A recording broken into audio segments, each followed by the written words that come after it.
Hey guys, how's it going? Good afternoon. So, we're here with a bit of an afternoon story, one I wanted to talk about earlier, but everything else kind of just took up the spotlight, which is Randy resigning, which I think is a really significant development. Just given what we've seen in the last while, we've seen a lot of MPs being able to skate by and avoid accountability altogether. So to see him be forced to resign, I think is, forced to or willingly, whichever it was. I think it's a nice improvement of where things have been at for the last while. So I'm optimistic to see what direction things are going to go in now, with at least, I don't know, them acting like they at least have to clean house somewhat. So we're going to start off with a video from Pierre Poilievre's channel, because I think they're always hilarious. He's just got, whoever does his videos is really good at it, just making the Liberals not look good. So, which honestly isn't a hard job these days, let's be honest. But anyways, we're going to get right into this, and we got some other stuff queued up for you guys as well. Going to kind of just go, like, for those of you who haven't watched the show before, we're going to go between like every major news network in Canada, as well as a couple random things online, and kind of go through this whole situation and mess that Randy caused with the other Randy, or I guess there was no other Randy now, right? I don't know. It's funny how it took the claims of being, or the pretendianism, as they call it, to be the straw that broke the camel's back on this corruption. Minister first denied that he and his company were profiting off government business, and then text messages showed the contrary. They referred to a Randy. Well, he claimed that it was another Randy. We now know there is no other Randy. We know he falsely claimed he was Indigenous in order to, so that his company could steal resources that were meant for real Indigenous people. And now his company address. Yeah, like, not only did he lie about it, he took advantage of it, like, pretty wholeheartedly. You know, being able to siphon these contracts directly into his company, or his shell company that didn't really provide any services. Matches the address of a place that was the location of 2 cocaine busts. Any one of these things would be a resigning offense. Why won't he resign now? Know the person referred to in today's article. I've never met that person. I've had no dealings with her whatsoever. Those are the facts. Apparently the person he doesn't know is himself. He says that he's not the Randy in the text messages, but his own business associates say there is no other Randy. He says that he said that he was Indigenous in order that he could get grants and contracts that were meant just for Indigenous people. Now he admits he's not Indigenous at all. And now, while his company has the same address as a place that has 2 cocaine busts, he says he doesn't know the person involved in that address either. Does this Yeah, it was a shared P.O. box, just to be clear, guys. minister even know who he is? Yeah, okay, so that was just from Pierre Poilievre's channel. I'll give some context to this, and then we're going to get into some mainstream news coverage now. Breaking news, Employment Minister Randy Boissonnault has resigned amid controversy. CTV's chief political correspondent Vashi Kapelas, she is here. Vashi, what do you know? Well, you're absolutely right. There is breaking news. Employment Minister and MP for Edmonton, Randy Boissonnault, according to the Prime Minister's spokesperson, have agreed that Mr. Boissonnault, the Prime Minister and Minister Boissonnault have agreed that Mr. Boissonnault will step away from cabinet effective immediately. The statement goes on to say Mr. Boissonnault will focus on clearing the allegations made against him.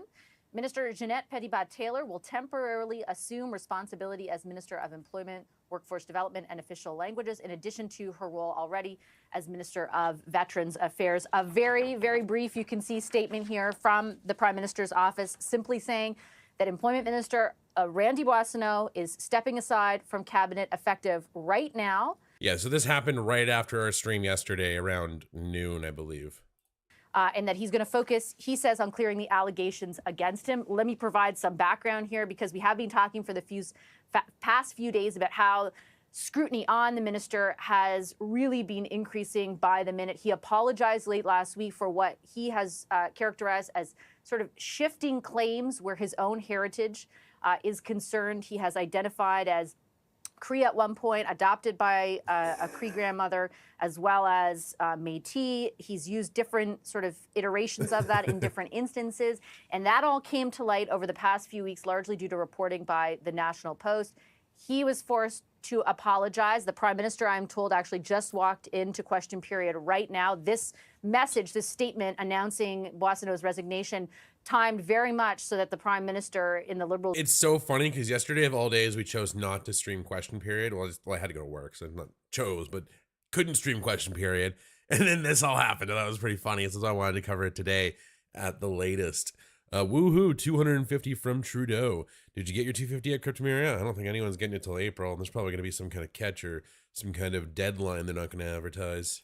Views, I imagine, would not have to endure tons of questions about why the minister had not yet resigned.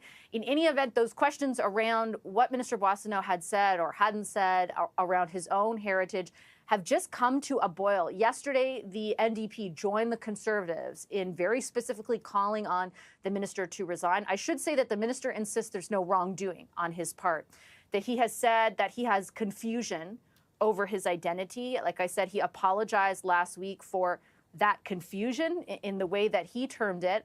But I think it's also important to say that's not the whole story, right? It's not just about how he's presented himself. It's that he was co-owned a company that at one point bid on federal contracts, calling itself Indigenous Owned. He claimed that was the work of his business partner. Yeah, they were like Indigenous Owned business exclusive contracts. And even Saul was agreeing with me. This is what happens when you're giving special or preferential treatment to certain ethnic backgrounds with no checks and balances. There's going to be tons of people trying to take advantage of it. It's inevitable, unfortunately. He wasn't aware of it, but that they were able to access certain federal contracts because they labeled themselves as Indigenous Owned. That's part and parcel of all of this as well, and sort of adding to the scrutiny and the calls from the opposition for him to resign. Now, just yesterday morning, Ella, the Prime Minister was asked if he was okay with Randy Boissonnault staying in cabinet. He was in Brazil at the G20. He said that he was happy with the work that Minister Boissonnault had done on his files on jobs, on the economy, on the workforce, and on Alberta, which is, of course, he's the only cabinet minister representing Alberta around. Yeah, like if there's any Liberal who's been caught with his hand in the cookie jar, Randy's been caught with every foot and hand in that jar, and he's just gotten stuck in it. And they all know it's him. You know, like it's damning evidence at this point. He has this like shaggy defense, which it wasn't me. I think that's all he's saying really at this point. Around the table. And then just over 24 hours later now, it sounds like it's a very different story. So we are paying attention as question period gets underway, as ministers come in and out, and really whether the Prime Minister adds anything to this. We just got this very brief statement. I'm going to read it for you guys one more time. Breaking news here out of Ottawa. Employment. So this is yesterday, by the way, guys. Minister Randy Boissonnault stepping aside from cabinet. The statement from the Prime Minister's office reads, the Prime Minister and MP Randy Boissonnault have agreed that Mr. Boissonnault will step away from cabinet effective immediately. Mr. Boissonnault will focus on clearing the allegations made against him, and the minister who will replace him in the interim is Minister Jeanette Petitpat-Taylor, who is... Doug in the chat, he didn't resign, he took a demotion. He's no longer a cabinet minister. Even any retaliation or response to this whole situation in this manner is, I think, a huge sign of guilt, and they know inevitably he's going to be charged or convicted or found guilty of. We'll see what ends up actually happening. I know we all know what ends up happening with politicians. They don't seem to, get the same punishment as your average day citizen. Currently the Minister of Veterans Affairs. She'll add this to this portfolio. If you're counting at home, in the last month, we're up to... Yeah, no, the whole Indigenous aspect, I think, is just the most recent, it's the thing that's going to allow, it discredits him entirely, right? Like, it's like if it's his word against someone else's, and then now you're caught lying about this huge other thing, it's gonna be not your, they're not gonna believe you anymore, right? Like he loses credibility. And not to mention the respect of, if he had any left, of those who voted him in place in the first place. Yeah, they know punishment. Yeah, I don't think they're gonna get the same kind of punishment as like me or you would get for the same crimes committed. But I hope that he will end up getting some kind of prison time or something. Because I know for fraud, it can be minimum is like 2 years in some cases when the fraud is large enough. 5 ministers now that have departed cabinet, 4 of whom are not seeking re-election. That's why they left. Minister Randy Boissonnault leaving under very different terms, but certainly puts more pressure on the Prime Minister and the people around him to shuffle that cabinet at some point in the future. Vashi, you mentioned just before that Prime Minister Justin Trudeau had been standing by Randy Boissonnault just 24 hours ago, and now there is a huge shift in that. What do you see being the reason for that, and do you think it is to appease the opposition who have been calling? Yeah, the fact that he took the contracts and signed contracts on behalf of the company without providing actual work is fraud itself, right? So he's going to get, they're at least going to get him on that. If he walks away with no jail time or fines, then yeah, the system's broken. But I think he's going to walk away with something. He's not going to walk away scot-free from this, especially him. Like, he's not Trudeau. He's not one of these rich, prestigious families. He's kind of a nobody who came into the spotlight and rose into politics, right? So he will go down pretty fast. For his resignation. Yeah, I mean, those are the really, really important questions, and why we're certainly waiting to hear more specifically from the Prime Minister. And if he gets any questions from the opposition, which I imagine he will, in question period, we'll look for those details. What did change, right? What new information came to light that made the Prime Minister determine that he instead, would not want Randy Boissonnault in cabinet? It sounds like, it's not a forever thing. Like, for example, if he were to clear himself against these allegations, it doesn't say that he wouldn't be allowed back in, and particularly that sentence in the statement where they stipulate Mr. Boissonnault will focus on clearing the allegations made against him leads me to believe that perhaps if he did clear them, he could return. But I think what did happen, I'm not sure it's about appeasing the opposition, but what it is about is, there's politics involved here too, right? Question period was most certainly, and might still be, all about this issue. Yesterday, it was dominated by calls coming from the opposition for Minister Boissonnault to resign. I think this whole situation now is going beyond committee, and he will be criminally charged. Like, I can't, even just lying about being Indigenous and taking advantage of these contracts is another form of fraud, is it not? It's not just the Conservatives, it's the NDP as well. The calls weren't just sort of, in the abstract, oh, he should think about this, he should reflect on it. It was very specific, right? We had members of both the NDP and Conservative caucuses. I highly doubt these reporters watching the committee meetings. Highly doubt it. Standing up in the House of Commons and outside the House of Commons, calling on the minister to resign. We have people outside. I just did an interview with the president of the BC Métis Federation, who said he was losing sleep over this, that it had destroyed, in his view, the Prime Minister and the federal cabinet's sort of communications around reconciliation. He was horrified.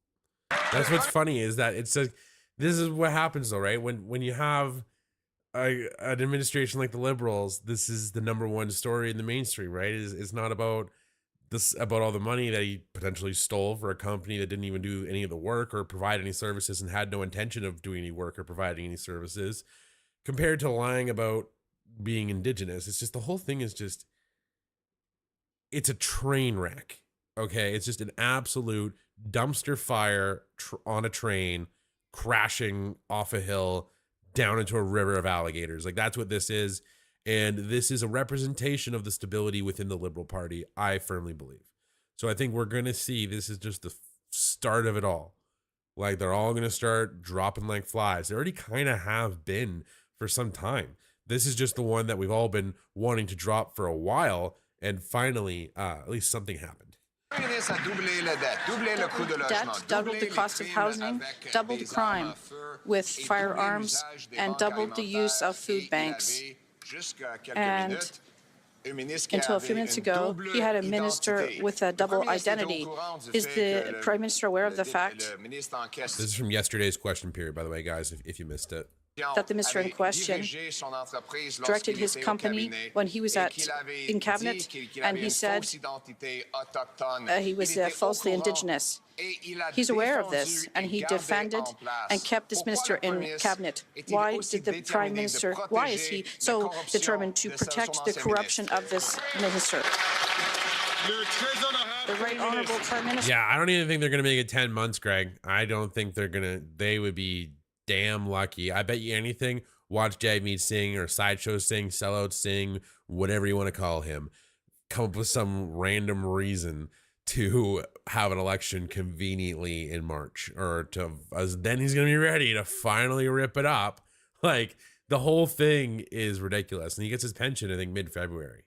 Mr. Speaker, the member for Edmonton Centre has left the cabinet and will focus on defending these allegations. At the same time, Mr. Speaker, when the opposition leader talks about challenges that Canadians are facing, he's not offering. Yeah, Vashti's definitely less biased. However, she still has moments where I'm just like, okay, come on, like really.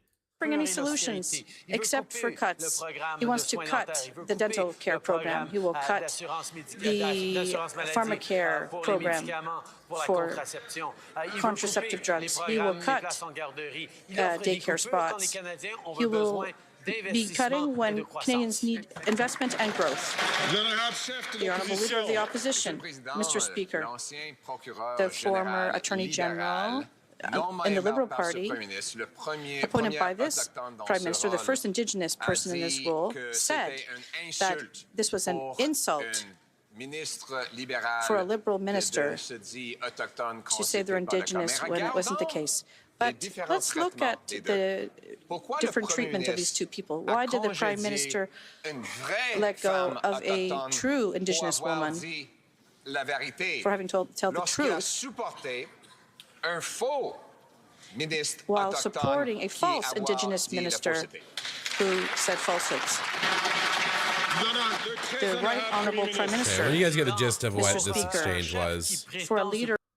Yeah, Minister Randy Boissonnault, who we've been talking about for the last few days, is effectively going to step back from his cabinet duties.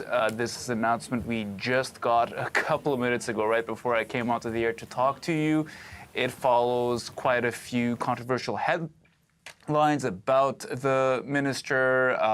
He apologized just last Friday about false claims of indigeneity. He had, of course, previously said his grandmother was Cree. He'd also sat on the Liberal Indigenous caucus, though more recently he'd clarified that that was as an ally, not as someone who was Indigenous. And, of course, the reason why all of that mattered was because he used to be involved in a company that had tried accessing government funds through a program that's meant for Indigenous-owned companies to get to that money, that allocation of funds, and so that had become controversial on its own. We've also learned that there have been a couple of arrests at that company involving cocaine, although Boissonnault has come forward. You guys got to take a minute. This is CBC. Like, this is the story of a Liberal MP on CBC, which means that there's no other threshold of media to, like, that's usually the last to report on this stuff. You know what I mean?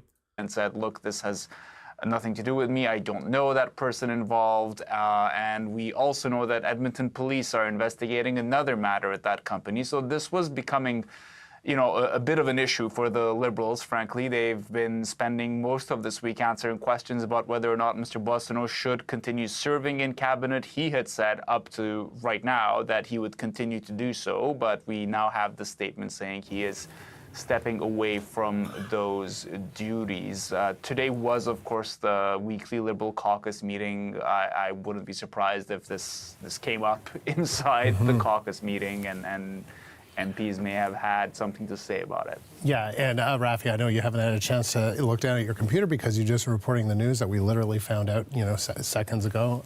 And so there is the statement, and I can read it or you can read it, but it's that the Prime Minister and MP Randy Boissonnault have agreed that Mr. Boissonnault will step away from cabinet effective immediately. Mr. Boissonnault will focus on clearing the allegations made against him. And that's what I mean. If you're going to step away from cabinet to focus on clearing allegations against you, you're most definitely guilty.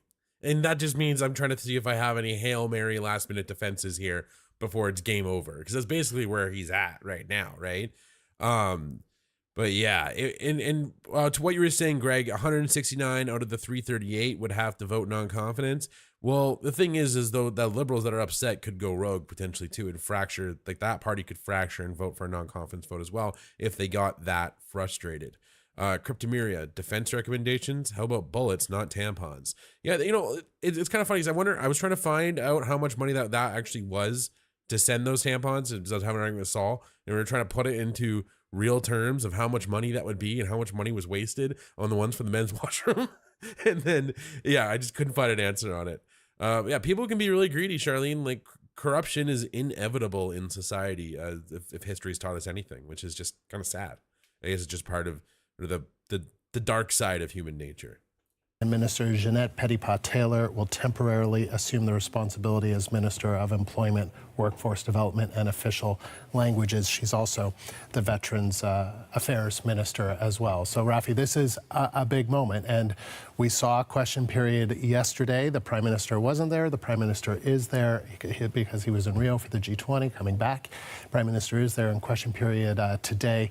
But it was a raucous question period yesterday with the Conservatives calling for Randy Boissonnault to be kicked out of cabinet, and the NDP, at least one NDP MP, Blake Desjardins, also calling for Boissonnault to go.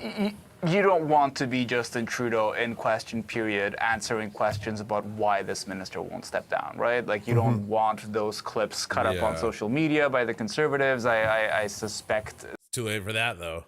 That that may have also had something to do with this decision. It's something the Liberals want to leave behind. I mean, this does effectively leave them with perhaps one more cabinet post to consider during an upcoming shuffle at some point in the near future, perhaps before we head into an election, as several ministers have announced they're not running again. This would complicate that matter, perhaps make it faster, perhaps prolong it, but it is an issue that I guess is maybe partly resolved for them, but not entirely. And it was interesting, Rafi, to just kind of, watch cabinet ministers, the Prime Minister, over the last few days, couple of days, and some of the language that they were using in defense, could you call it lukewarm defense of Randy Boissonnault, and Patty Hajdu in Indigenous service. I would call it pretty moderately warm, comfortable bathwater defense, for sure. Was also asked about all of this, and it seemed that the ministers were sort of saying, well, he will continue to explain himself, or that kind of language, which didn't really come across, right, Rafi, as kind of a ringing endorsement.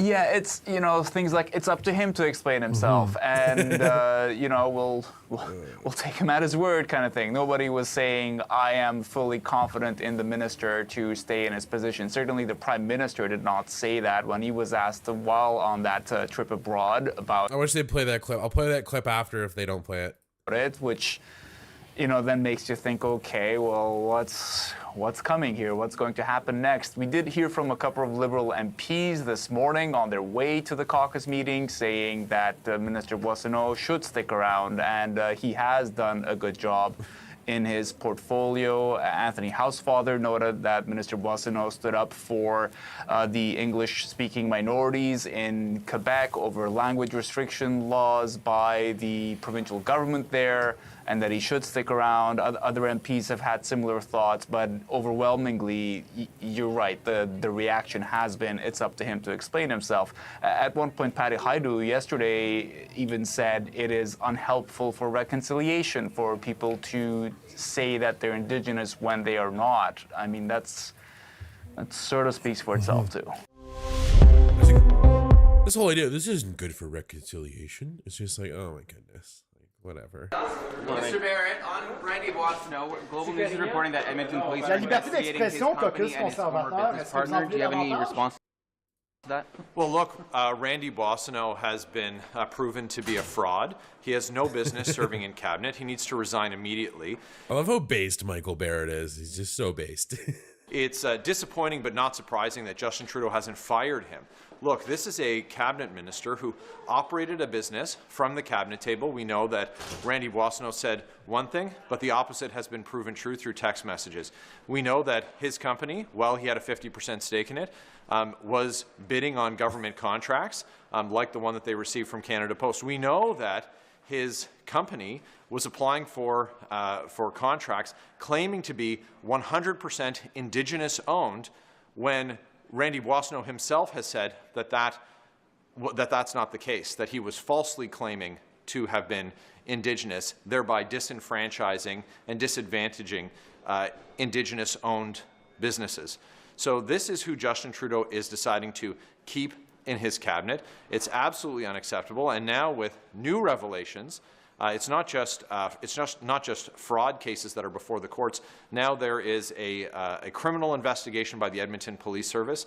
But Justin Trudeau yesterday professed his continued confidence. I do have that question for. Yeah, I wonder how that's going to go, because Edmonton Police, they don't use RCMP, right? They're an independent police force, I believe. For some of the ministers, yesterday we asked Indigenous. Whatever the technical term is for that, when they have non-RCMP and they're their own police entity. Services Minister Patty Hajdu, and she offered no defense of Randy Boissonneau and said it was in fact problematic, the conduct that he had engaged in. So some deep reflection is needed by the Prime Minister and by the Liberal caucus on why it is that Randy Boissonneau is being permitted to stay in their cabinet and I would say to stay in their caucus. Well, what do you make of the fact the mayors in your riding, have you spoken to them? What's your reaction to victims' families not being able to attend parole hearing for Bernardo? Well, I'm not surprised that the Correctional Service of Canada and the National Parole Board are doing this. It is completely. Mr. Davies, can we ask you, the PM has just announced that Randy Boissonneau is not in cabinet anymore. Should he still be an MP? Well, I'm really gratified to see he's not in cabinet anymore. I think that's an overdue decision. And, you know, the amount of ethical breaches of Mr. Boissonneau, if that doesn't disentitle you from cabinet, I don't know what does. An MP is a bit of a different matter. I think that's up to the voters of his riding. You know, we're at most 11 months away from an election. I think probably ultimately it's up to the people of his riding to decide that. And what do you make of how long it took for him?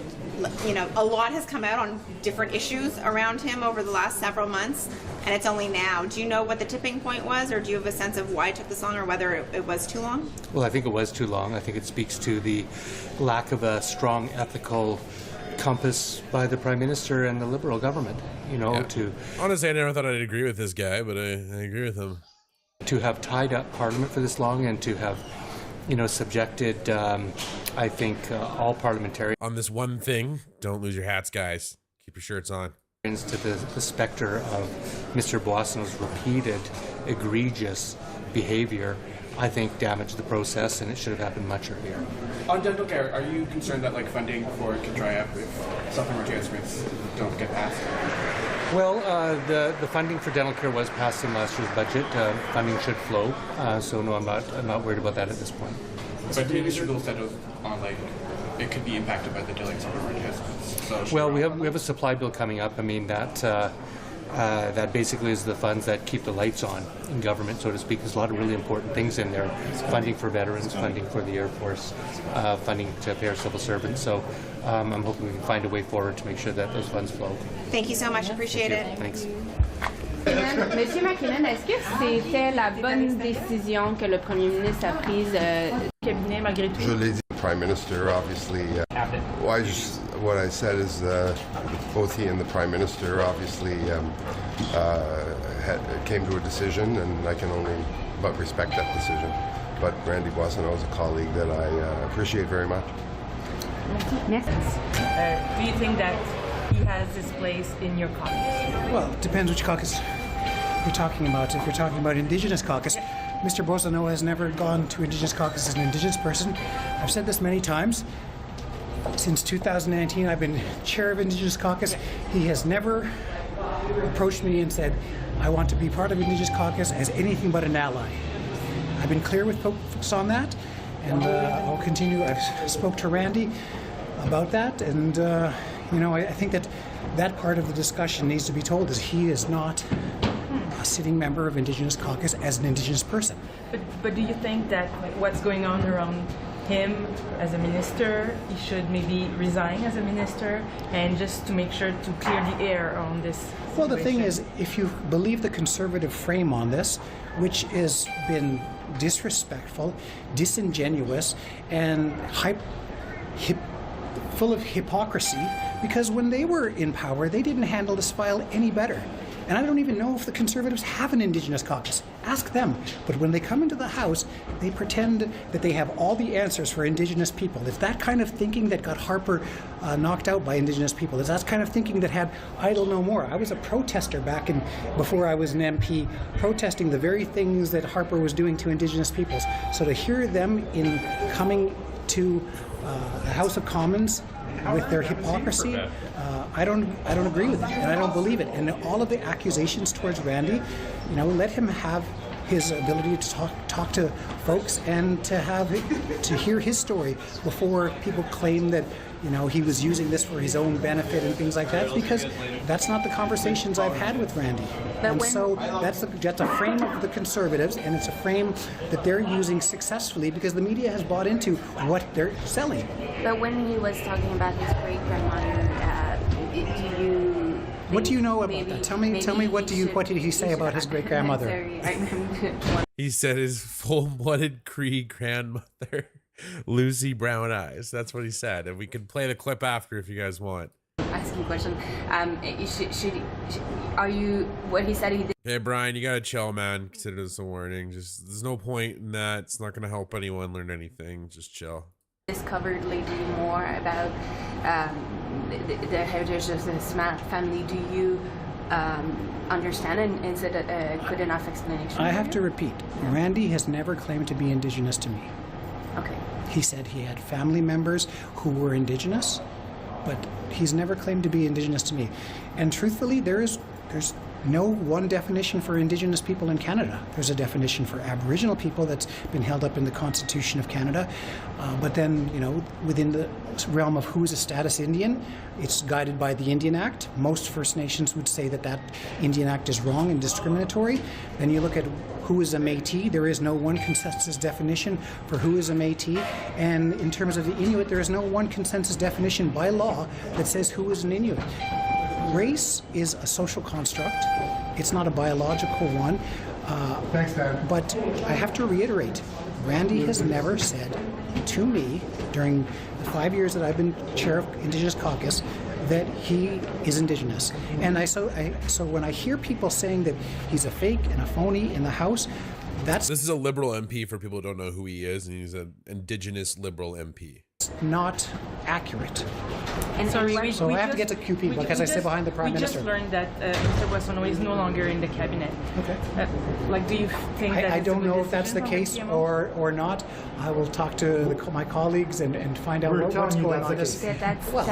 What do you think? I hear all the time from media about things. I will wait to hear it from the statement of the Prime Minister. Autumn in the chat. I remember when a chief went on hunger strike under Harper's government. She gained more weight than when she started.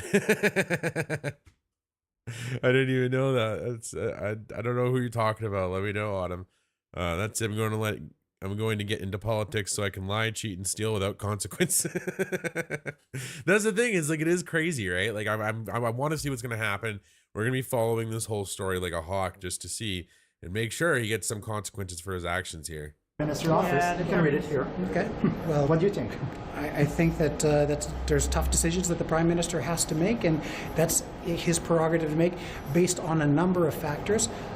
All I can say is what I've been telling people for 3 days, and I know no one will put this in their coverage because I've been saying this for 3 days and watching the coverage, and it's unless I give that narrative that that the Conservatives have convinced everyone is that I do these scrums and I talk to authentically about Indigenous identity because I'm not only someone who researched it for 10 years, I published on it.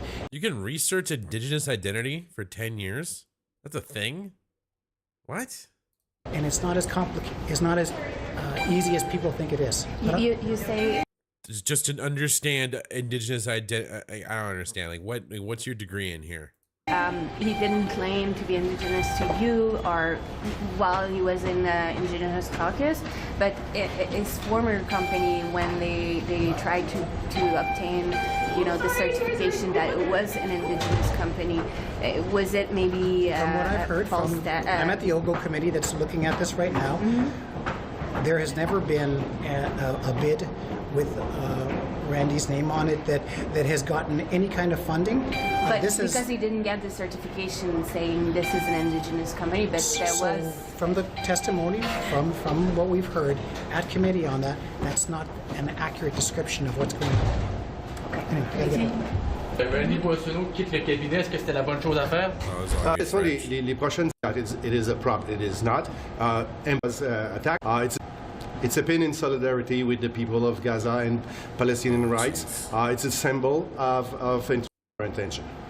Right, but right? Environment and climate change. And thank you. For Milton, and I'm here to respond to a press conference downstairs hosted by the Greens, the NDP, and the Bloc Québécois.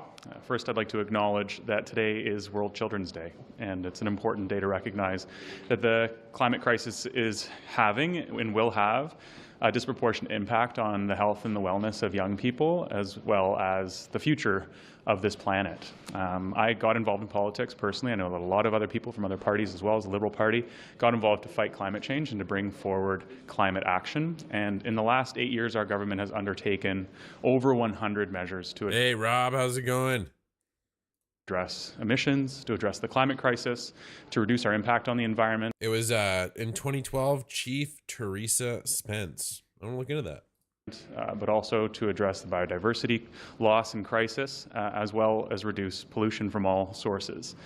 Most recently, we've introduced a cap on emissions from the oil and gas sector, which is a really, really important step in reducing our emissions. First, I'd like to acknowledge that Green Party... Yeah, it's silly, because you wouldn't just have white man caucus. Hey, this is the straight white man caucus over here. Like, you know, it's not gonna happen. Like, it's like that's the only group that's not like a vulnerable people is straight white males, which is kind of ironic if you think about it. Like, it's like how is every other group a vulnerable group? Like, every single type of person will be considered some kind of vulnerable group in some situation, except a straight white male. He should just feel bad for being white and being a man and toxic and masculine. Leader Elizabeth May acknowledged that what we all know is that carbon pricing has played a really outsized role in reducing our emissions over the last 5 or 6 years in particular. And it's one of the reasons why our emissions have never been this low since 1997, which I often say as a sports fan and a fan of Connor McDavid is the year that Connor McDavid was born. Literally through his whole life, our emissions have never been this low. It's something worth addressing. It's also worth noting that takes work, and that back in 2015, our government was tasked with the challenge of halting the runaway locomotive of Harper and Poilievre era government carte blanche, unlimited emissions. It sounds dirty when you say it, Rob. And pollution from the oil and gas sector.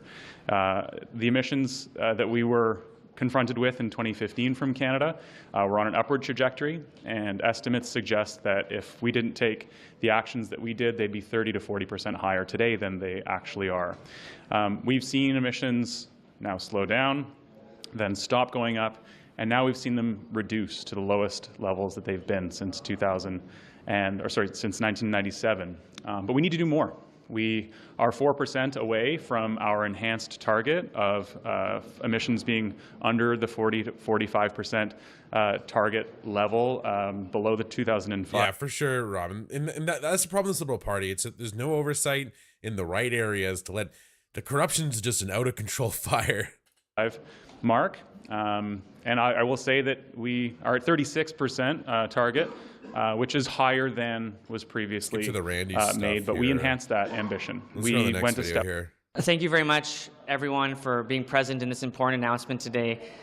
So this is the guy in the thumbnail, if you didn't notice. This is Blake Desjardins. He is the first Indigenous two-spirited MP from Northern Alberta.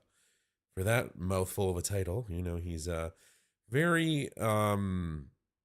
Yeah, I'm not a big fan personally. I don't know how you guys feel about him. I think he is just nuts. I don't know about you guys, but we're going to watch him. He's one of the guys who wear that cafe and things. Look, he's got the watermelon on, right? Like, he's nuts to me. Like, this type of guy. But anyways, like, this is one thing I think, like, it's funny because he's the one who's super upset about the pretendianism, right? Because he identifies as Métis as well. Even though, yeah, like, I think he looks more Métis than Randy, though, so... Taking place is today with the news of the resignation of former Minister Randy Boissonneau. It was welcome news for Indigenous people right across the country who know the real consequences of pretendingism across the country. This takes real support and money out of the hands of Indigenous people. When we abuse systems that were meant for Indigenous people to succeed and overcome barriers. It's funny because I know like Indigenous people or people who qualify for status, they just don't even want it. They're just like, why would I want a handout? I can make my own way. Like, I don't know the full situation, but like, you know, that's what they've told me. I don't know how everybody feels about it, but. And you abuse that system, it's wrong. And it needs to stop. I was very pleased today, and I'm certain Indigenous people right across this country welcome the news of the resignation of one of the most prolific pretendians in the House of Commons, and it's time that we address this issue moving forward. It's true that the Liberals have let people down. They've let Indigenous people down in particular. When we look to this place, the House of Commons, for leadership, when we're looking to our fellow leaders for leadership, it pains people to know that they've been lied to, that they've been let down, and in many cases, the people of Edmonton Centre are embarrassed. This isn't the conduct that our country deserves. Canadians deserve it. Autumn, I think we need a new dictionary with all these new words I have never heard about. Yeah, me too. And that's how I felt about pretendingism. Greg, did you see the American Pains? I think my pronouns are Republican majority. No, but I think it was Luca was joking earlier that JT's pronouns are they, them, and Poilievre's is you. And I thought it was so funny because it was just like, I think it would be more like Trudeau would be we-us, and then Poilievre is more about you. I think it's a better way of putting it. So much more. We have one of the greatest opportunities. He used to be cool. Ever since the first time I saw him, he was wearing a cafe in the House of Commons. I was like, oh, this guy's, I think that's how you say it. I'm like, oh, this guy's one of these people. Okay, he's just ready to sell out all his values to pander to a small voting group. Opportunities in the planet to create something really special here in North America. We can honor the treaties, we can honor reconciliation, we can honor First Nations, Métis, and Inuit, but it takes real action and it takes real concrete steps that when Indigenous people are abused or the programs that are meant for them are abused, that we have the strength as a country to end it. Without the actions taken today, this issue of pretendians continuing to benefit off of Indigenous people will only get worse. This is a clear signal to pretendians across the country. If you pretend to be Indigenous for the purpose of accessing Indigenous benefits, funding, or prestige, you will be found out. We will find you. We will ensure that your reputation and the benefits you've received from pretending to be Indigenous are removed. It's unfair for so many Indigenous people that have done everything right. It's time that Indigenous people get more justice, and this is the time to do it. Thank you so much. I'm happy to take questions. Mr. Desjardins, does this make it easier for your party to support the government on other votes, or does it make it harder because of how egregious you think this breach is? We're going to go vote by vote no matter what happens. The business of Parliament, when things are tabled there, are going to be programs that a lot of people fought for and programs that New Democrats fought for. Should those come to a vote at the House of Commons, we're going to review that legislation, we're going to review those principles, we're going to review that budget, and make a decision based on that, the merit of the actual thing table. We won't make any decision based on what's in front of us simply because the Liberals have problems keeping high standard of ethics in their own party. Yeah, he seems almost radical to me. Like, that's how him and there's like a small group of the NDP that seems to love Jagmeet that just seems like extreme. Like if they were in charge, we would be in like straight up Animal Farm situations. Like things that would be worse than Trudeau, I think. No problem, though, supporting the Liberals on future votes. I have to see those votes first before I know whether I would support them or not. We have to know what the language is in order to vote yes or no. If you like the policy, you don't dislike the Liberals enough to vote against it. I dislike the Liberals enough to vote against bad policy. Right. But I like a government that produces good policy.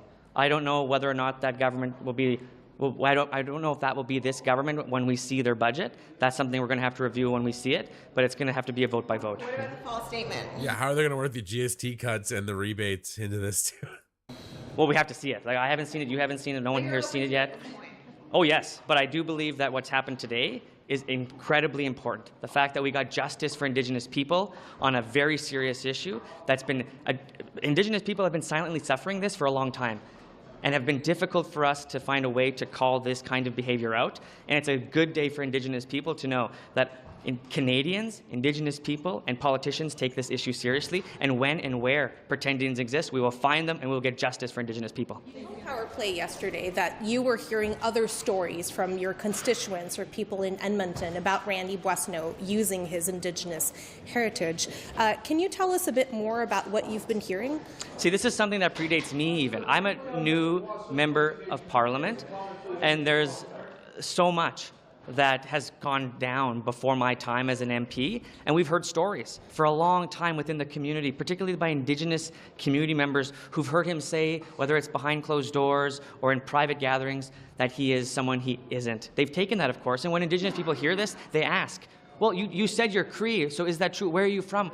And that's how Indigenous people operate. We love to connect with one another. We want to figure out who we are, but found barriers when trying to ask them those questions. Many people in Edmonton have tried to ask this question. It's taken only until today, or the last few weeks, to finally get answers related to who he truly is, and we still don't know. To be clear, like behind closed doors, he was also saying he was of Cree heritage? Is that what you That's what I hear from constituents in my community geez. across Edmonton. So it could be, it's probably worse. Like, what if he was just hamming it up? Like, this is, of course, predating me. This is a long time of race shifting. We're here. It wasn't just the last few months. It wasn't only when he applied for his grant. It was over a decade. So he applied for a grant, like under Indigenous. Jeez.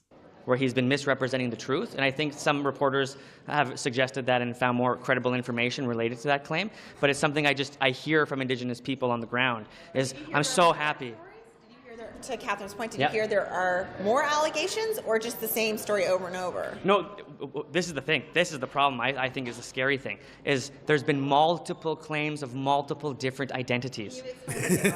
What are you referring the two that were outlined in the media were the ones I've heard, which is Cree, a non-status adoptive Métis, which these, by the way, I think it's up to second generation, and then if you're Métis, it's up to like sixth generation or something crazy. Aren't legitimate ways to identify as a Métis person, by the way. There's no such thing as Métis status. More claims than those two. I'm not certain, but those are the claims I've heard, and there's multiple versions of those claims, of those two claims. Yeah. Would you be okay if he stays on as MP?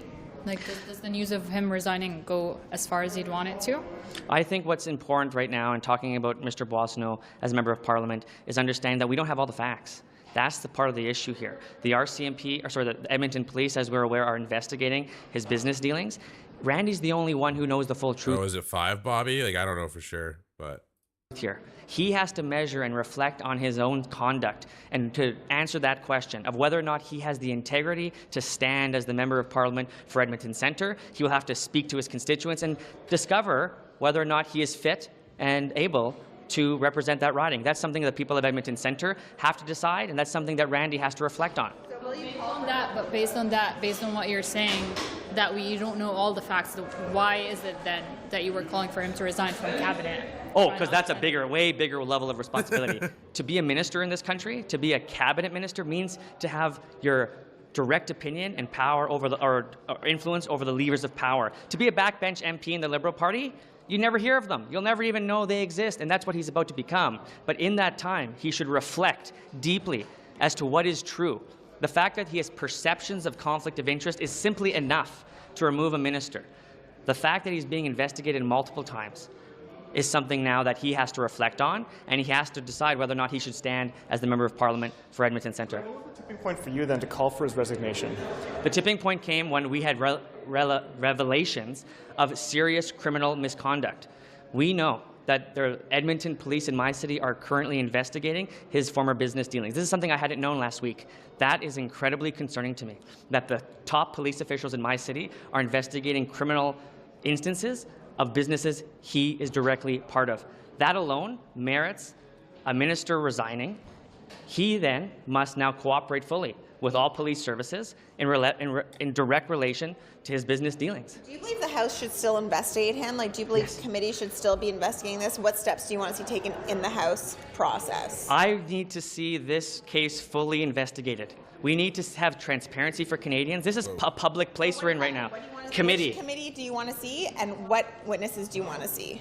In terms of the committees, I think there's multiple committees that have a mandate to do this work. Ethics Committee is a really important place for in particular. This is where we deal with some of the biggest scandals in the country in ethics. This thing, he's able to like go toe to toe with reporters, and that's something none of the NDP can do. Like none of them can do it. However, I just think he's a little radical in his ideology, and I don't agree with him on a lot of things. Because we have some of the most important frameworks around ethics in that committee. It should also be investigated in Indigenous Northern Affairs Canada. INAN. The INAN Committee, not Indigenous, a former ministry. The INAN Committee needs to investigate this. That's the committee responsible for Indigenous peoples, and Indigenous people need to understand how this was able to go down. There's two issues here: pretendianism, which is something we haven't investigated in the House of Commons before, and we need to investigate. We need to bring in expert witnesses, chiefs, Métis leaders, community members that speak to the violence that they've faced because of pretendians so that we can get a framework to address it. On the other end of things, we need to find a way to clamp down on the real criminal aspects of this, which is something we leave to the RCMP, we leave to the police, because those are serious allegations of a potential issue of a minister doing business at the same time that he was sitting in cabinet. Thank you very much. Oui, je supporte son décision et je sais que Randy a toujours un grand support. Randy has decided to Anything to say about Mr. Boissonneau leaving Randy has decided to step down from cabinet to deal with these issues. I obviously respect his choice. He's a colleague I greatly appreciate, but I respect his decision. Est-ce que c'était trop tard? Est-ce que ça a trop duré selon vous? Une fois la décision s'est posée? Non, je pense pas. Là, pas du tout. Non. Mais le malaise était pas rendu trop fort? Non. Je parle à mon nom personnel, là. Non, pas du tout. Randy est un collègue qui est très apprécié à la fois des députés, des membres du cabinet. Il a pris la décision qu'il estimait. Il va y avoir une hurry to his statement, and I can know that the rapide. Why be cut in English, please? Sure. So, you know that Mr. Boissonneau made the decision, Minister Boissonneau, to step back from cabinet so he can challenge the allegations that were made. I refer you to his statement, and I think that's entirely appropriate. What changed? The Prime Minister voiced his support yesterday, so what changed? Well, I think that, you know, there's a lot of information swirling around. I can tell you I've been here a long time. The best way to tackle that is to focus exclusively on it and make sure that, that's what you're doing. And it would have been very hard for him to both do his job and to take an opportunity to defend himself personally. So this allows him to focus on that and make sure that information gets corrected, as I'm sure he will. I don't buy it. They just know he's full of crap and he's guilty. Now do. This Prime Minister in 9 years doubled housing costs, doubled the debt, doubled gun crime, doubled food bank use, and up until a minute ago, he had a minister with a double identity. The Prime Minister knew the minister was correct. Today's bombshell cabinet news came as we were preparing to mark a stark parliamentary milestone. The House of Commons has been stuck in procedural gridlock for nearly 2 months. Here's why, and stick with me. In June, the House voted to compel the government to turn over documents related to a federal green tech fund that is now shuttered, but that the Auditor General found was mired in conflicts of interest. The order would have compelled the feds to hand those documents to the RCMP as well, and the Liberals argue that would breach charter rights, so they're refusing to hand them over. In September, the Speaker ruled the government had to comply. The Tories then introduced a motion to refer the issue to a committee, and they're doing what's called a filibuster ever since, basically keeping the debate going, which, because it's a matter of what's called privilege, overtakes all other business of the House. And this is where the rubber really hits the road for everyone watching at home, because that means for the last 2 months, there's nothing else going on. No legislation introduced, debated, or passed. So is there an end in sight? Mark Gerritsen is Deputy Government House Leader. Andrew Scheer is the Conservatives House Leader. And Peter Julian is the NDP's House Leader. Hi, everybody. Thanks for your patience. And I appreciate you making the time for the conversation tonight. Before we get to this conversation, I do have to ask you about the significant news today. Minister Boissonneau stepping aside from cabinet. Mr. Gerritsen, from your government's perspective, why was the Prime Minister standing by his side yesterday morning and 24 hours later, he's not in cabinet? Well, I think it's important to reflect on what has happened. Mr. Boissonnault has spent a number of days now defending himself. I think that he recognizes it's becoming a distraction, and based on the information that you've already reported on, had a conversation with the Prime Minister, and they came to the conclusion that the best way for him to move forward was to step away from cabinet to remove himself as a distraction while he focuses on defending himself, which is exactly what he said in his statement. So there's no admission of Oh, looks like Conservatives are back on CTV, guys. Andrew Scheer's there. wrongdoing here. This is just because in no part of the statement today did they say this is a distraction. We're stepping aside because of his distraction. Just that he's going to focus on clearing his name. So there's no admittance here of wrongdoing from your perspective. No, Mr. Boissonnault has been very clear about this.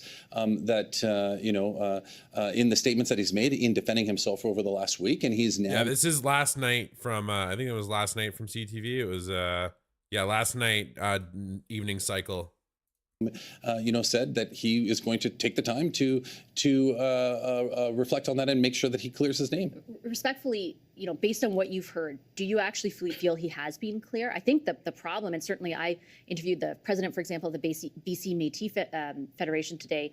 The problem is they feel like it's been much less than clear, and that in fact there have been, something that he apologized for last week, shifting ways in which he identifies as Indigenous at different parts of his history over the last decade, like that is not sitting well with, for example, people like that. Does it sit? Is that okay with you? I think the sheer fact that we're even having this conversation demonstrates that this is a distraction, and it's creating, taking away from the important discussions that we need to be having about supporting Canadians right now.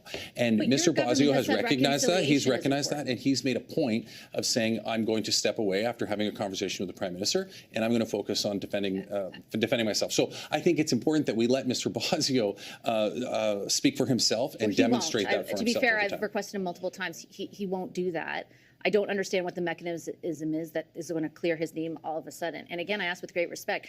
I don't think it's a distraction that Indigenous people are, telling us that they feel like the very promise of reconciliation that your government put forward is, destroyed is the word that the president of the BC Métis Federation told me today in an interview because of this. Like, that's not just a distraction. No, what I'm saying is that it's when I say it's a distraction, it's taking away from us being able to focus on what's really important for Canadians right now, because it's consuming a lot of the time in the House. So reconciliation is important too. Absolutely. And making sure that we focus and work on that is extremely important. But Mr. Boissonnault has come to the conclusion after having a conversation with the Prime Minister, I need to step away from Cabinet in order to focus on clearing my name and defending myself. So I think it's important that we let him do that work. We let him demonstrate that, and then we can draw conclusions at that time. Okay, I want to get in your colleagues, and then we will.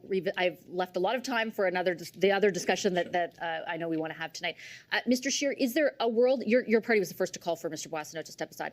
Is there a world in which what he has said to defend Trudeau said he was happy with Boissonnault yesterday. I think that's how you say his last name. Himself, which is that he had confusion over his heritage, and that he, which other people have come forward and said I have had to, and that his business partner was the one who, made sure that the company was identified as Indigenous, so that he did not have any knowledge. Is there a world in which, Mr. Boissonnault did not do any of this maliciously? Well, look, all you have to do is look at what Randy Boissonnault has been caught out in falsehoods already. He said there was another Randy working at the company. Turns out there wasn't. He was the only Randy. He said that he wasn't communicating with the company while he was in cabinet. Now we know there were text messages back and forth between the other people at the company and himself. Now we find out that the company was falsely stating that he had Indigenous heritage, that he himself has self-identified and declared that he had this heritage when in fact he doesn't. And I don't think we should characterize this as a distraction. This is a cabinet minister. These are the actions of a government minister, someone who sits around the cabinet table as we talk about important issues like reconciliation and procurement rules that are meant to help legitimate Indigenous-owned companies access the procurement system. And so these are very serious allegations. And I would also point out that Justin Trudeau has not held Randy Boissonnault to account for any of this. All they've said today is that he's going to step away. So this is like a timeout. Jody Wilson-Raybould was fired for telling the truth. A strong Indigenous woman was fired for telling the truth under Justin Trudeau, yet he protects a weak, fake Indigenous man for telling falsehoods. And that's what Canadians should understand about I'm this. going to put the same question, though, to you again, once again, just because I think, look, the ethics commissioner looked into a lot of the allegations that you made initially around the Randys. I agree, like, eyebrow raising. At the same time, concluded that there was no breach of conflict of interest rules in the case of Minister Boissonnault at that point when the commissioner had investigated that stuff.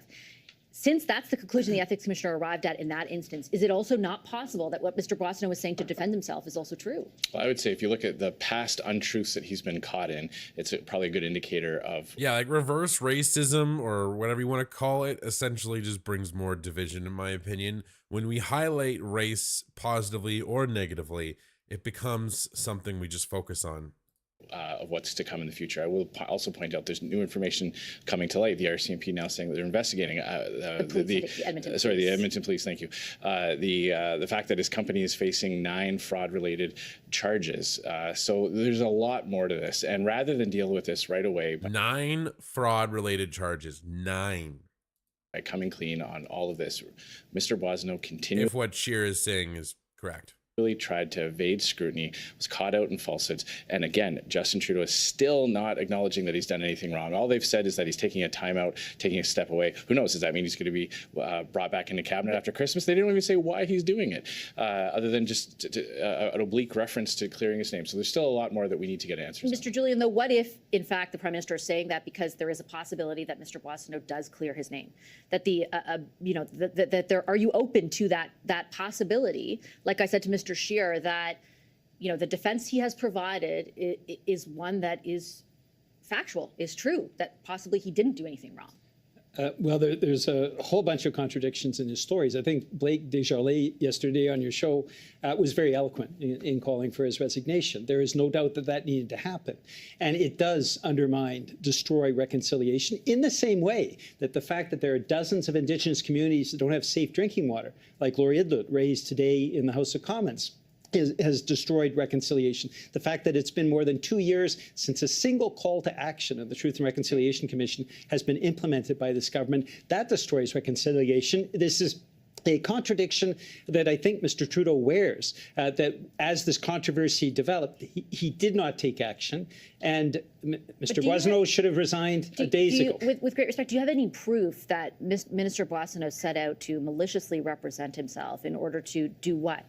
Is it your view to curry favor with the company he co-owned, because he denies even knowing that they were being identified as Indigenous owned? Well, the truth will come out, but my point is this, that reconciliation is being destroyed by both the inaction of the current government, but also the fact that in a case like this, Mr. Trudeau waited days before there was any action at all. Okay, let's turn to what I talked about in that introduction, and that is what's happening in Parliament right now. And my first question on that, Mr. Gerritsen, is I spoke to the commissioner of the RCMP. Your party's concern has been we're not handing it over because of the precedent it would set, the breach of charter rights, and sending something to the RCMP.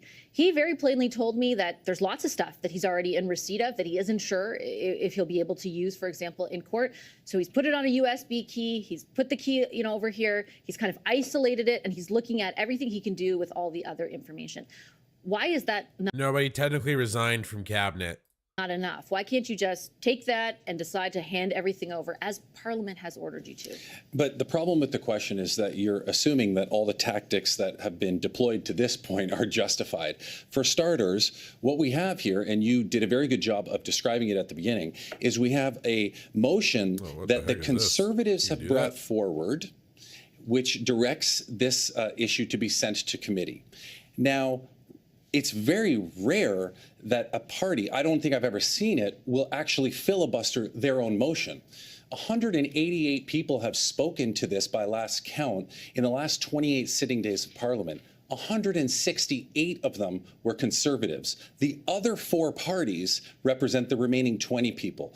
Conservatives are filibustering their own motion. So you have to ask yourself, before you can even get to your question, is why would they do that? Why would they introduce a motion? Well, see, that's funny because they keep saying it like this. They keep saying it like, why are they holding things up? It's like, why didn't you just give all the documents? Like, what are you hiding? If you're not hiding anything, you would just hand them over. Like every other party voted in favor of it. Why are you're obstructing that process and then blaming the Conservatives for it? This whole GST tax cut is just a big stunt to try and make the Conservatives seem like a bad guy who doesn't care about the average person.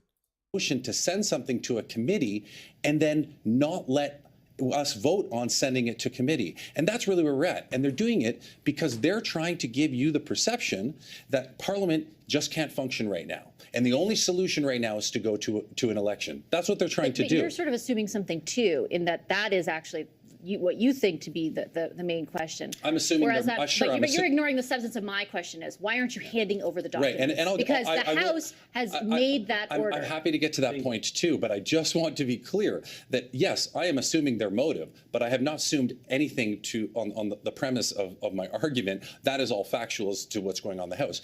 As it relates to the documents themselves, the RCMP said in a letter to Parliament, this is a very a way that we've never received information before. And by the way, if we need to get this, we can go to a judge and get a warrant to get the necessary documents.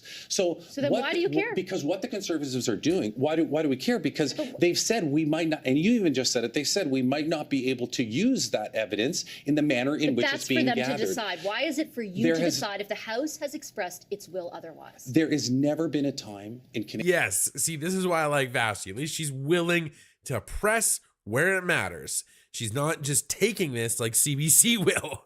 Canada RV, hey, what's up, man? Welcome back. Canadian history where a legal proceeding has moved forward in a court based on evidence that's been obtained through a motion of Parliament. That's the reality. The law enforcement agencies, the attorneys across the country don't need Parliament to be directing them,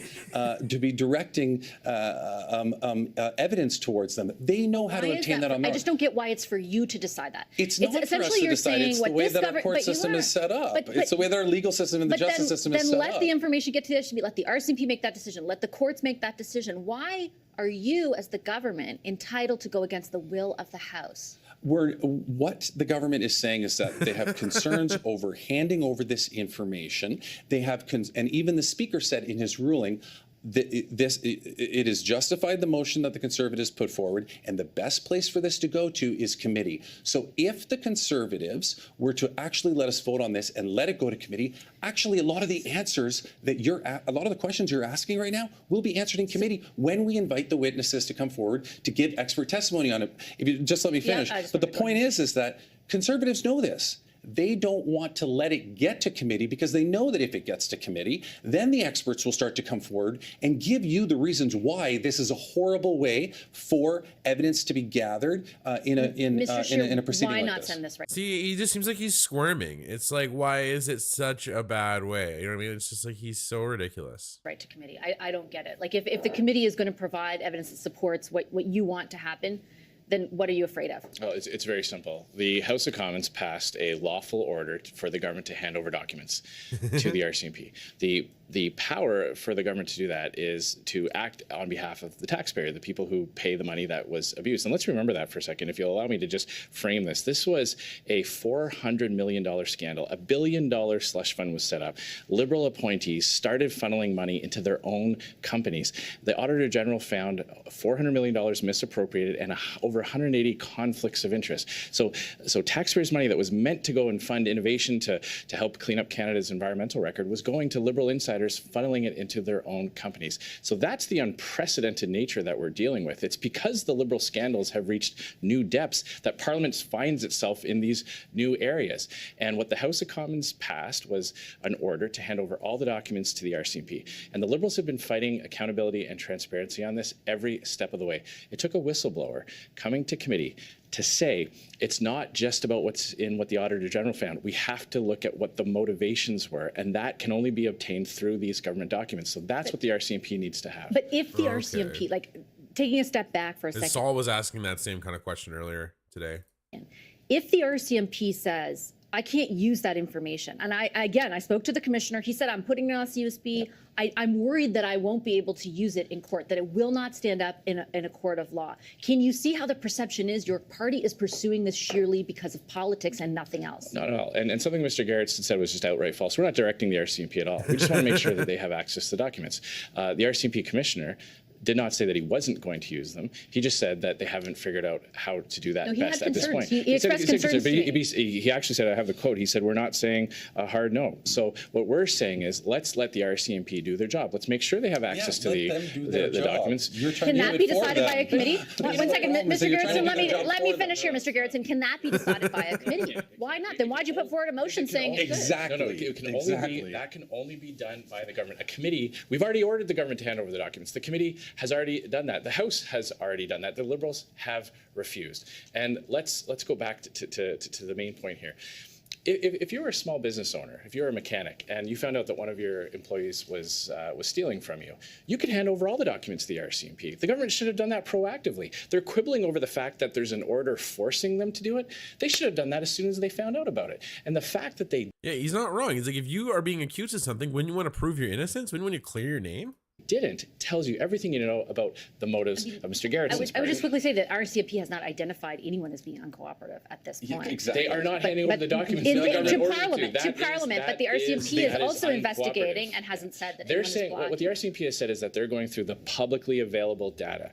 What we're saying. Oh, Peter Julian's just sitting here, just on the sidelines the whole time. We heard from the expert witness, the whistleblower who warned everybody about what was going on after they tried to cover it up.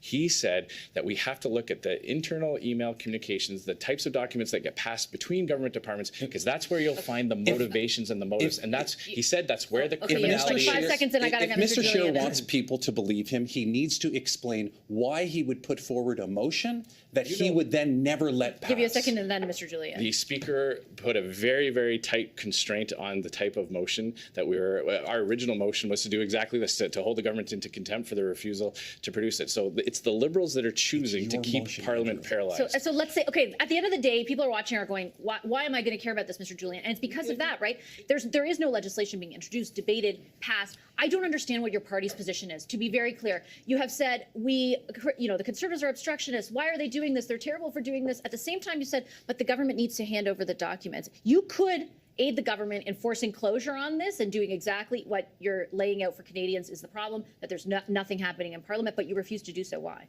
Well, first off, we're the adults in the room.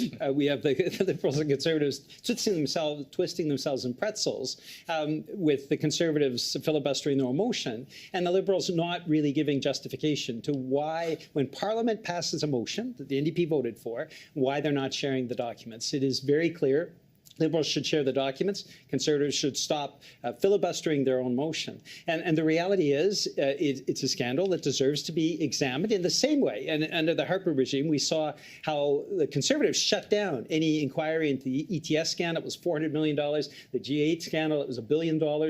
We've seen this practice and this behavior repeatedly from Conservative and Liberal governments. But the reality you have is, the power can I say not. one thing? Yeah. In terms of paralysis, we're talking about over $20 million now that Canadians have paid for, while the Liberals and Conservatives turn themselves into pretzels. If you feel the Conservatives are so obstructionist, why don't you join forces with the Liberals and force closure and force it to end? Like, I don't understand. You're trying to have it both ways. We want the transparency, but the NDP, as you know, over the last 5 sitting days, we've succeeded in getting a number of pieces of legislation through by unanimous consent. Taylor Backrack on the Haida Gwaii Council, we got it through. We got through the issue of protection for centers of worship. We have got through the Ukrainian we might not have as a well. full economic statement, Mr. Julian, with all due respect, and you could do something that changes And with all due respect, we're going to continue to be the adults in the room. Jagmeet Singh is calling for GST, off-home heating, and other essentials. The NDP is the one that is actually talking about affordability for folks. Okay, I just point out that the NDP are participating in the debate tonight, so they are Okay, well, actually speaking to that, and the Liberals have as well. We'll be tuning in. I got to cut it off. I appreciate you all making the time for the discussion very much. I hope we can get together again to do it, because I don't think it's going to be resolved anytime soon. See, these are some of the best panels, though, when you have actually 3 MPs actually come on and talk. None of these analysts that keep coming on. Mr. Garrettson, Mr. Scheer, and Mr. Julian, thank you very much. Hi, I'm Hal. Anyways, we're going to segue over to the next video here. Hi, I'm Hal Roberts. This is... After days of opposition attacks, Justin Trudeau loses his employment minister. Randy Boissonneau pushed aside over past claims of Indigenous heritage. Coming up, we'll examine how difficult this issue has been for Cabinet and the impact it will have on a government already trailing in the polls. Also, we saw record increases in the national rate of child and family poverty. I'm Michael Serapio. Randy Boissonnault is no longer a member of cabinet. For months, Conservative MPs have been calling for him to resign, at first over a government contract awarded to a company that Boissonnault co-owned.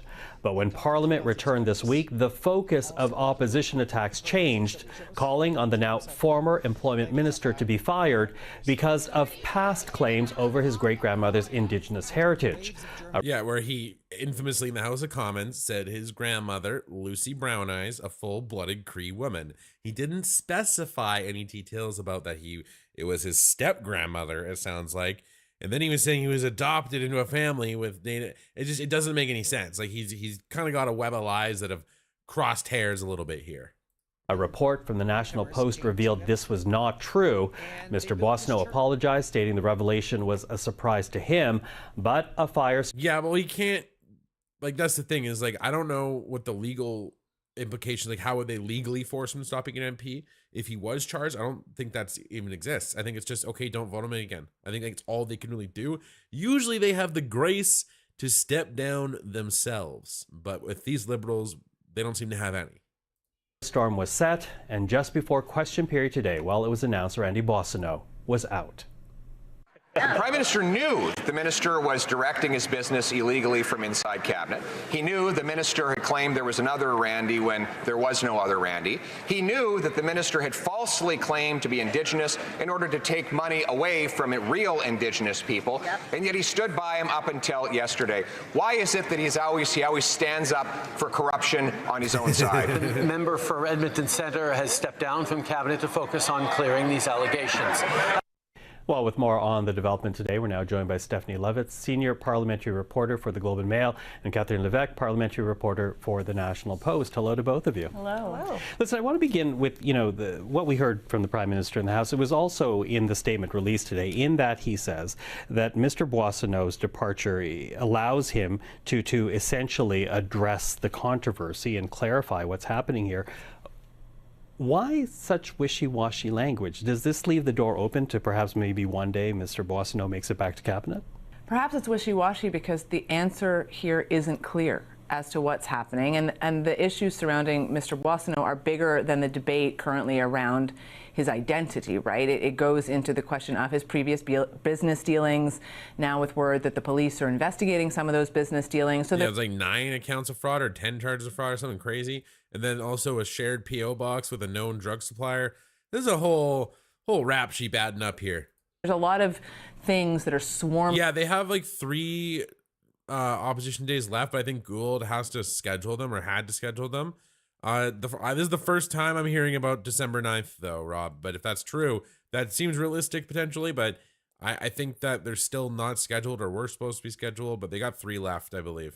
Around Mr. Boissonnault, and in political terms, it's become clearly a distraction for the Trudeau cabinet as they're trying to get back on some kind of footing, especially in the post-Trump election era, trying to be focused, trying to look disciplined, and they have this issue hanging on them. It just sort of seems, let's just shove that one to a side so we can get back to focusing on other things. Mm-hmm. What do you say, Catherine? Oh, absolutely. I think it's deliberately, they use the language and they crafted the statement so that, we can interpret it however we want, right? We can see into that his dealings with his. Yeah, Randy seems easily bribed. I feel like he looks at the type of guy like, okay, I could bribe this guy. Like former business partner Stephen Anderson. It can be. I do not condone bribing officials. I'm just saying, if you're going to bribe an official, he looks bribable or the most bribable. Like he just wants a good deal, Anything from his shifting identities in terms of his Indigenous ancestry can be some of that. So I think they deliberately crafted that statement so that people could interpret it however they want. But certainly, I think I think it was untenable for the government right now. They spent all day yesterday in question period, just dodging questions about Randy Boissonnault, and it just came to a point where they had to do something, or else they were going to be, swarmed with questions every day coming from the Conservatives. And from what we saw today, I think that was also the Conservatives' plan as well. And they were a little destabilized when they saw the statement just before question period started. Just before question period, you're saying it, and it did seem to throw them off game, and considering how very concerted good they've been every day of this week since Parliament came back. But I want to pick up on your point there, Catherine, about how destabilizing this has been for Cabinet, because of course today was caucus day. Cabinet ministers were asked about Randy Boissonnault before being dropped from Cabinet was officially made known. Take a listen to some of the answers we heard from ministers. My experience with Randy is that he's been professional in discharging his responsibilities as the employment minister. I appreciate Randy as a colleague. He's worked very, very hard for Canadians. And he's been a great colleague, which made great contribution to our cabinet. So, yeah. Okay, so there you have it. A great colleague, but no one is directly or vigorously saying that he's done no wrong here. How uncomfortable, Stephanie, was this issue for Cabinet, do you think? Again, it goes back to uncomfortable in the sense of the broader narrative and the broader challenges facing the Trudeau Liberal government and the general unease and disquiet, not just in Cabinet, but in caucus as a whole. I'll just say, Greg, I will not look I was not planning on looking any of that up. I'll give you that. Mr. Trudeau and his inner circle are too slow to react in moments of crises, and they have these issues that end up, rightfully or wrongfully. Yeah, exactly, Genghis. That's what I've been saying too, and they can't even implement it with what's going on with the filibuster right now. They can't even implement it, so it's like they're just using it as a political tactic to try and make the Conservatives seem less populist, I guess. Dragging them down, knocking them off message, having them defend or talk about things that they don't want to talk about. They let these things play out for day after day after day, and they don't just cut it off at the knee. Whether that needed to happen in this case, that's up to other people to make that determination. But you could see a world in which cabinet ministers and caucus as a whole are saying, guys, come on. Like, either you're going to address this and deal with it. It's not going to end. If you think you can just, stick your fingers in your ears and la it away, that's not going to happen. And so in this instance, perhaps it's a sign that Mr. Trudeau has taken some of these criticisms to heart and actually is trying to be a bit more decisive, as much as one could say he was decisive after this dragged on for many days. But he was decisive, something happened, and now maybe they can just move on. Okay, maybe, which we'll get to that in a moment. But what do you say, Catherine? Just how difficult has this been for Cabinet? I think until now they were, Cabinet was burying their heads in the sand, saying, well, look, all the ethical dealings, he may or may not had with Stephen Anderson. Well, look, the ethics commissioner cleared him, right? So they could kind of, dodge that. And even his shifting Indigenous ancestry. Look, I mean, it became very uncomfortable for them because even though technically he did nothing. Very uncomfortable. It's just such a weird. It is funny because it's funny because Rob's calling it liberal news, and just the way they talk sometimes compared to like watching Fox News or something, it is pretty funny. Wrong. At the same time, there was a very fierce reaction coming from First Nations, right? We saw Blake Desjardins from the NDP yesterday saying how hurt he was, and how hurtful it was for the Indigenous community. There was also the Assembly of First Nations, and they mostly kept quiet until now. I know there was a regional chief that actually came out and asked for Randy Boissonnault to resign. And we saw there was a statement just earlier today saying that they were very, very troubled by all these shifting claims. So I think it came to a point where they couldn't just blame the Liberals could not just pin this on the Conservatives and saying that this was Conservatives attacking them. See, it's funny you mentioned that, Greg, because my mom showed me that when I was like 14. My mom was pretty intense.